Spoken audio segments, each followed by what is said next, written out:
Awestruck, devastated, and devoted, a meditation.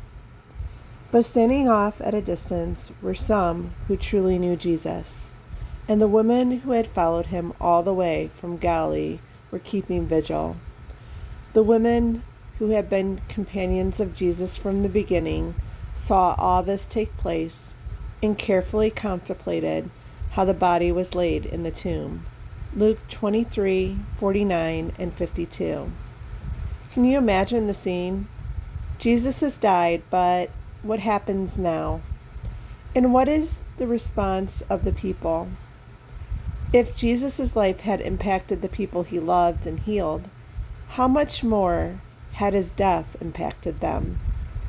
Many years ago, while in recovery, I made a friend I will never forget, a friend who listened and loved well, a friend who really carried the love of Jesus in his heart. During this time, he was diagnosed with cancer. He fought it with all he had. The lesson I learned from his life was the power of a life that dies well. Jesus knew how to live well and die well, and his life and death impacted the people around him, both the ones who loved and hated him. A Roman captain who was overseeing his death was awestruck and glorified God. He acknowledged what they had done. He realized how very wrong they were. He repented. The crowds who shouted and mocked went back to their homes overcome with deep sorrow and were devastated by what they witnessed. They would never be the same.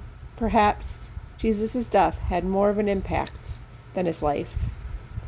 But standing off at a distance were the ones who knew Jesus, who loved Jesus, who watched and wept, yet still kept following him all the way to his death.